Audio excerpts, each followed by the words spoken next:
So at what stage, if I was coming to you, like probably like each week, each fortnight or something, and I've got this issue and this personal issue and this thing and this thing and this thing, and then like at the end of the day, probably quite similar.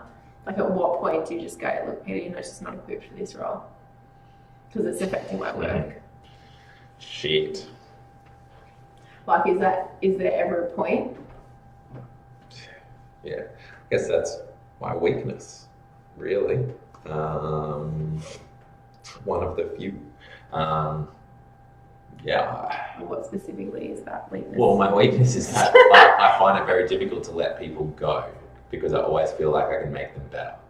And then Peter's kind of saying, if I keep trying to make someone better, at what point do we go, all right, well, let's cut out ties because it's obviously not going to work out, or maybe you should never have been a dietitian, or maybe you're just not equipped for this role. Maybe the role is too stressful. Maybe our demands are too much. Yeah, maybe you're built for hospital instead of private practice. Maybe you're built to just work casually for yourself only a couple of hours a week.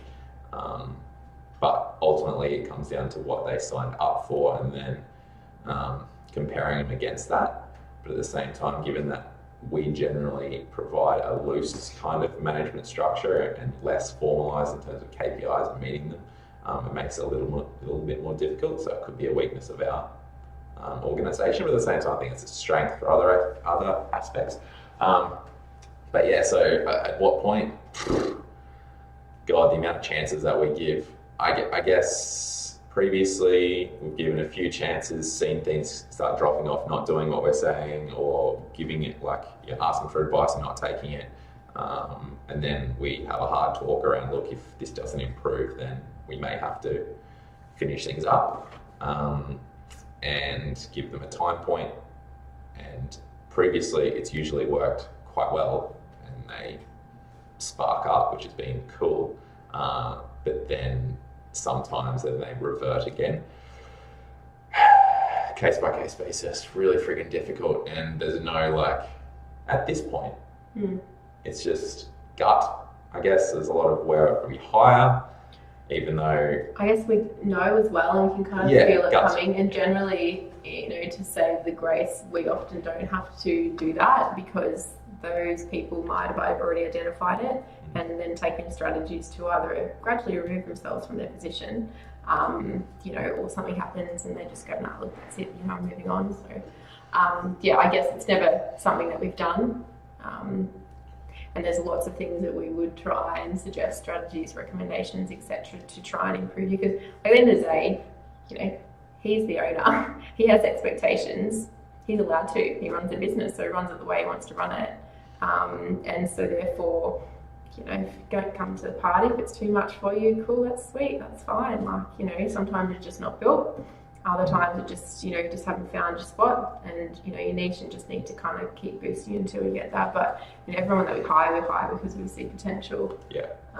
It's really difficult especially when you hire them because, and especially if they want to work for you, because you want to be able to have them work for you. You want to give people work, and I put a lot of pressure on myself, I guess, sometimes about getting people to where they want, and saying things and trying to deliver it, but then when they don't actually follow through with their part of the deal, that's when it's just like, come on.